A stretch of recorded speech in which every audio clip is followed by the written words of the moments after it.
undergraduate degree, I decided, okay, in the US, I want to go ahead and apply to all the big tech companies.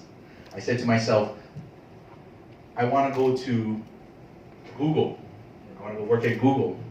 I said, oh, okay, good, Google. I said to myself, also, I want to go work Microsoft, yeah, big tech companies. And then the last and final one that I decided to apply for, I went to Apple Inc. And only one company got back to me. And that was Apple. Apple. So. How about Samsung? Yeah, no, Samsung.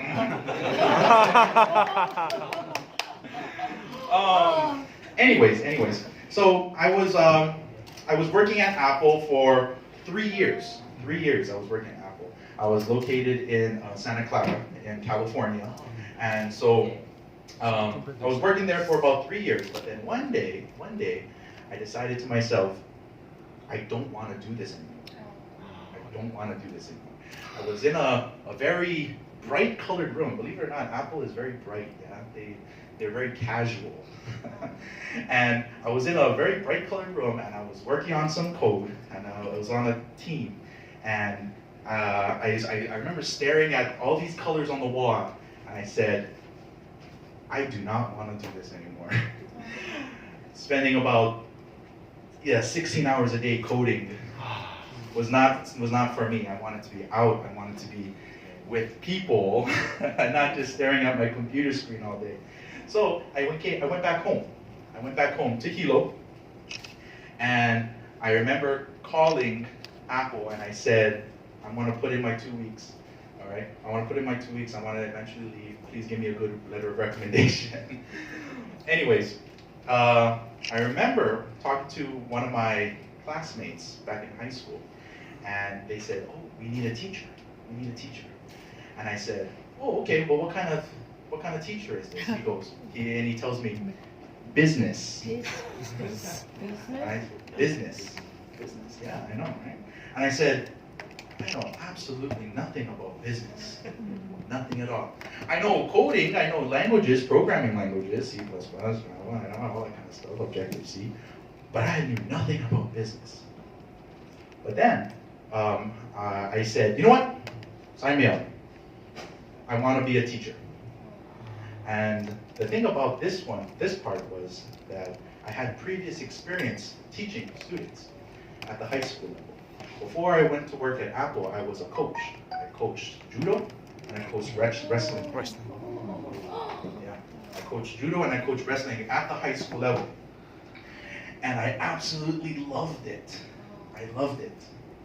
And that's what was my first entry becoming a teacher.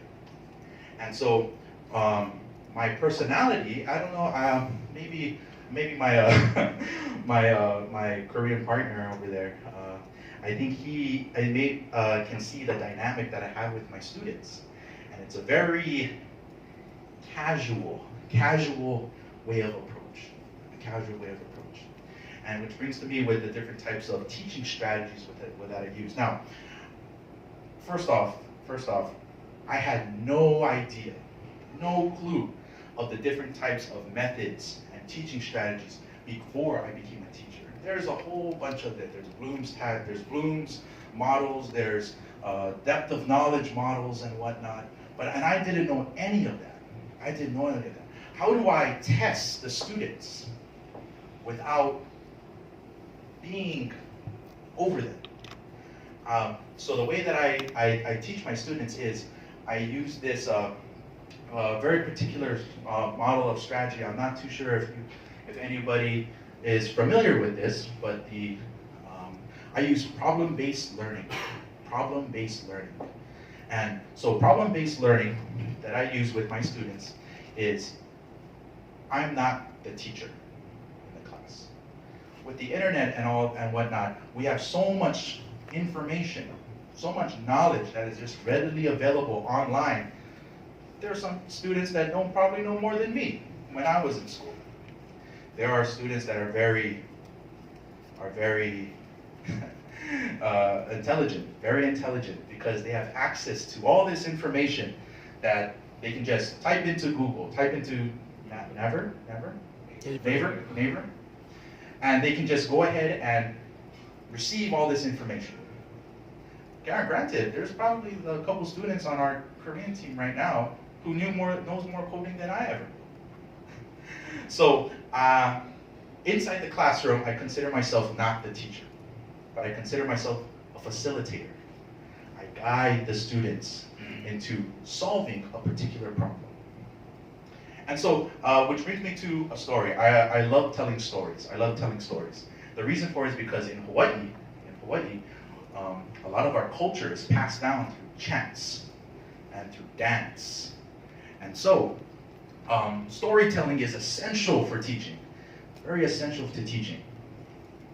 And so, what I like to do is I like to tell students stories. I like to tell students stories of possible outcomes that they can use to solve a problem.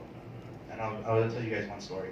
I had this one student, and she was trying to figure out a problem, on a very complex problem about cost and about the cost to build a bridge.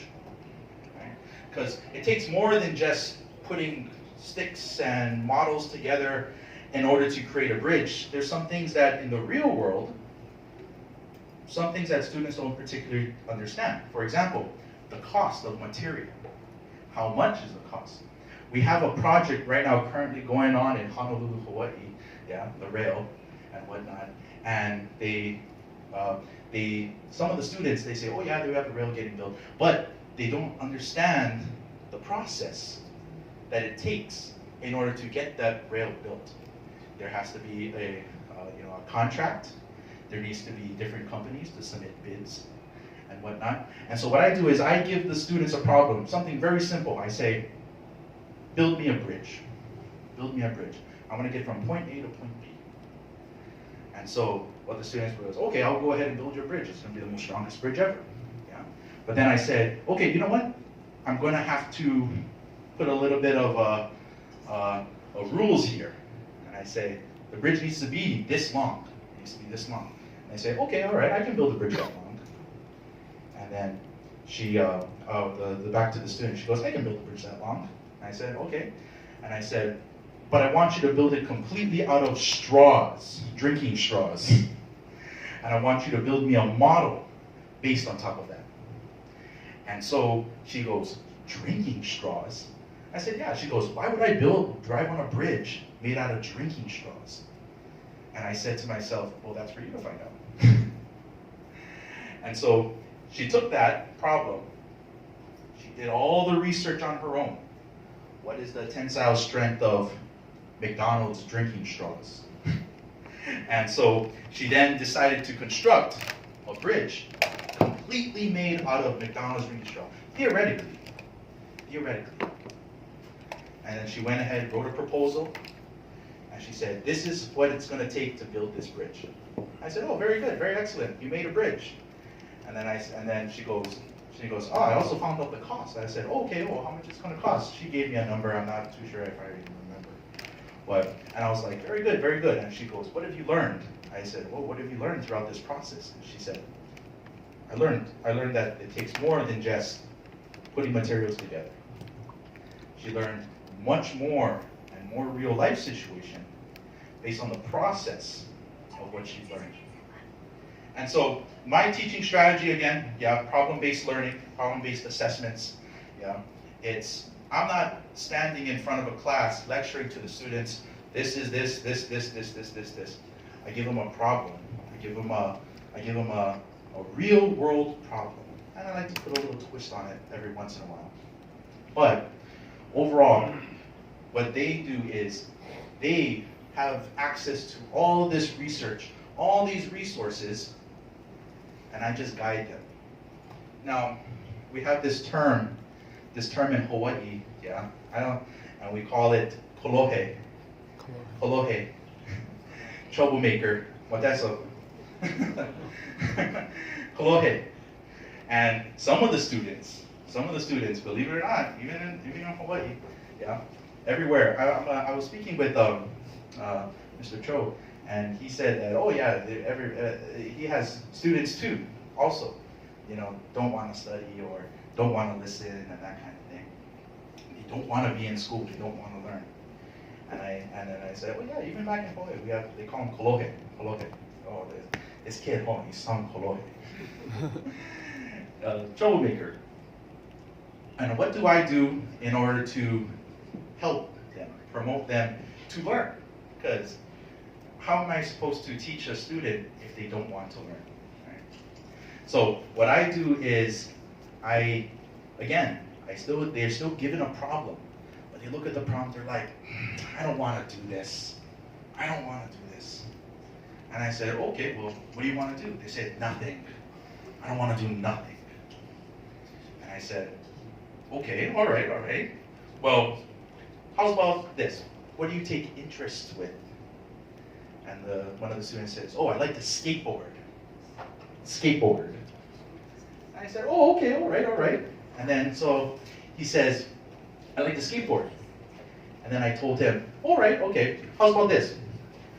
Do we have any skate parks in Hawaii? Skate parks. And he thought about it, he goes, no. And I said, okay, well, where do you skate? Where do you skate? He goes, oh, I skate down the beach. I skate in school. And I said, well, okay, well, you can't skate in school. Okay, you can't skate in random parking lots. You can't go down to the department store or the mall and skate on your skateboard there. You gotta go to a skate park. And I said, wouldn't it be so much more better if you skated at a skate park?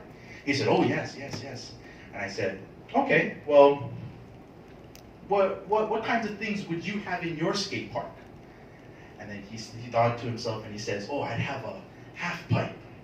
I'd have a half pipe. I'd be able to do tricks going up and down the half pipe. I want rails, he goes. I want big, long rails so I can grind on the rails. And I said, oh, okay.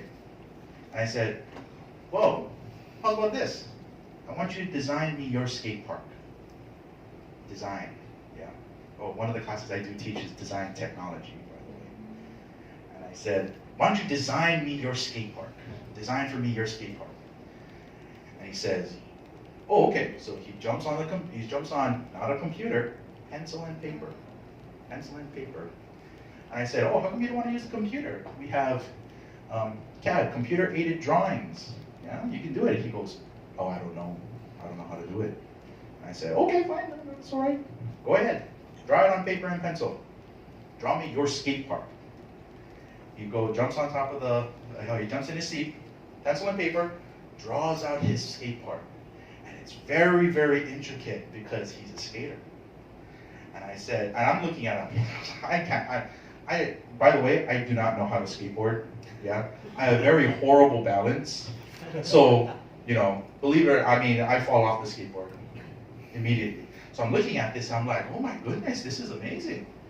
And he says, oh yeah, if I wanted to skateboard, this would be the park I'd do it in. And I said, okay, well how much and then I started asking more questions. I said, well, why don't you tell me, how much do you think it'll take for this park, for us to build this park? And then he said, oh, I don't know. And he's like, oh, $1,000? You build a skate park, on an acre lot for $1,000? You're crazy. And then he says, well, okay, well, how much? And then so he then asks me now, a student that first started off with, I don't want to do work. I want to go on my skateboard. Now is asking me the questions, well, how much do you think it'll cost to build this skate park? And I said, oh, okay, well, that's a good question. I don't know. I don't know how much it'll cost to build a skate park. Remember, I'm not the teacher anymore in the classroom. I'm the facilitator. I help them. I'm not the ones with all the answers. That's why we have all these resources. We have computers, we have the internet, we have textbooks, we have books. And then I said, I don't know. Why don't you ask me? Well, ask somebody else. And so now I took a student, without teaching them anything. I didn't teach them anything at all. In fact, I'm probably one of the worst teachers. I don't even teach. They end up learning themselves through problem-based learning. I give them a problem, they find it. If If it's something that they don't want to do, I don't want to build a bridge. Okay, well, what do you want to build? Well, I don't know what I want to build. But what are you interested in? I take step by steps, finding the interest for the students, and then they end up asking me the questions, and now I'm the one telling them, I don't know. I'm the one telling them that, I don't know. Go find out. Well, where do I find out? You have this thing called Google, or Naver. Go on, you find out. I couldn't find anything. Well, ask somebody else. In fact, I know an architect here in Hawaii. Right down the road, I know an architect. I'll link you up with him. He says, oh, okay. Anyways, that student ended up designing and building his skate park, on the computer. And I ended up helping him and assisting him. And he ended up being the one to create it on his own. I get students come up to me all the time and says, Mr. Sean, you didn't teach me anything. And I said, yeah, I didn't teach you anything. I gave you a problem, you found out the answers, and then you're the one that told me. Problem-based assessments, problem-based learning. That's the teaching strategy that I use. Now, I can't speak for all the teachers in Hawaii, right? But one of the main strategies that I use is problem-based learning. Are there any questions? Any questions about how I run my class? You look like Korean. Well, I am I Korean. suppose your grandparents are Korean. So, let's see. Oh, I guess okay. We want to talk about me some more. So my father is full Korean. 한국 사람. Oh, good. Your Korean is very good. My mom is half Korean. Half Korean. She is also half Filipino. So the way that it works in Hawaii is we're a melting pot of ethnicities. A melting pot of ethnicities. We have Japanese, we have Caucasian, Korean, Filipino, Chinese, Puerto Rican, Portuguese. Tons of ethnicities. A long time ago, it was a plantation test. I'll give you a little bit of Hawaiian history now, I guess. Do I have time? How's my time, Mr. Park? Sure. Oh, so the way that Hawaii works is during the plantation times, a lot of immigrants came to Hawaii to work on the sugar plantation. And so what they did was they would all go to Hawaii to work the plantation, send money back home. Maybe they were escaping some issues that were happening in their home country. And then because of that, they had plantations full of mixed ethnicities. There was Japanese, Chinese, Korean, Portuguese, all mixed on one plantation to work the plantation. Sugarcane. Oh man, sugar. Have you ever seen a sugarcane spider?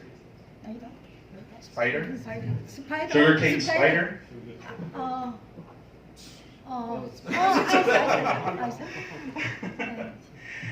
Funny story. Well, I've never seen a sugarcane spider in my life, but the first time I met a sugarcane spider, it landed right here in my head. And I screamed. Anyways, but yeah, so it was a lot of different mixed ethnicities, on the plantation. And so what happens is that's the reason why now when you go to Hawaii, sure, you may be able to find some ethnicities that are full blood, same ethnicity, but most times it's always mixed. Always mixed. Always mixed. Yeah. Your family, worldwide family. Yes, I don't. See, like that's the thing. I'm fourth generation. Fourth generation. Fourth generation in Hawaii. So I only hear stories about my great grandfather, grandmother, and that kind of thing. I don't really know anything. I was telling Mr. Cho about my grandmother. I think the last name was Lee. Lee is Lee. And then on my grandmother's side, on my dad's side, it was Young. And yeah, so yeah, and then so that's about me. That's about me. But for me, I'm a local Hawaiian boy. Born in Hawaii. Although I was born in Hawaii, that doesn't make me native Hawaiian. I'm still mixed up different ethnicities, and that kind of thing. Any other questions? Thank you for your great presentation. And I'm wondering, you emphasize the role of teacher as a facilitator rather than controller or teaching itself. So I think that being facilitator is a lot more difficult to teach some fixed material. So how did you get inspired to be such a facilitator in your daily life? So it all comes back to my coaching ability. Yeah, I coached judo and wrestling since 2011 to 2000. So I had this knowledge of teaching them moves and stuff like that. But however, it became a point where I would teach them it, but they wouldn't get it, or they forget it. And they said, oh, it's like, oh, I don't get it, I don't learn it. And then the students become frustrated. They become frustrated. And so even then, remember, when I first started teaching, I didn't even start in my field. I did business. I don't know anything about business. I had to learn as I went. I had to learn business as I went. And so I had to become not a main source, because we have standards as well, right, that we have to teach. We have, for example, in business, we have to teach them market research analysis. We have to teach them market environmental analysis. We have to teach them customer profiling and all that kind of stuff. We still have to teach them a fixed point, a fixed set of lessons. But then it became where projects, after teaching, I would go ahead and teach them the material. I would say, okay, this is, market research analysis. This is blah, blah, blah, blah, blah. But now the project becomes, okay, find your business. Give me a market research analysis on it. And so they say, oh, well, I don't know what market research analysis is. I said, okay, well, I went over briefly. And they said, oh, okay, well, I'll write exactly that. And I said, yeah, go for it. But then they start doing the thing, they're doing the project, and then they say, you know what? Something else is different here. Something else is different here. I need to go ahead and ask my teacher more questions. And so they come and ask me the questions, and I tell them, I don't know. I don't know what you're asking. Go ahead and look it up. Go ahead and see.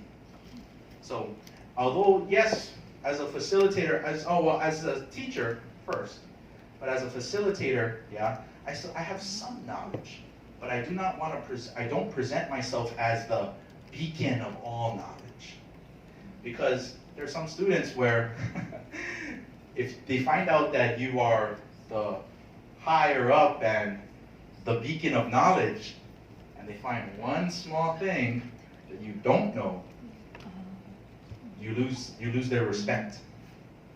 You lose their respect. And then they think to you, oh, you don't know anything. I'm not going to go for you for help. So, good question, excellent question. So yes, as a facilitator, when it comes to projects, but teacher first. I want to be able to teach them the very basic. But then when they start becoming or going into different types of learning that is beyond my grasp, I ask questions. I ask them questions. Excellent. Any other questions? Any other questions? Your speech is complete. My Your speech? speech is complete. We cannot ask a question. Excellent. All right. Again, my name is Jacob Sean, Hilo, Hawaii. Thank you.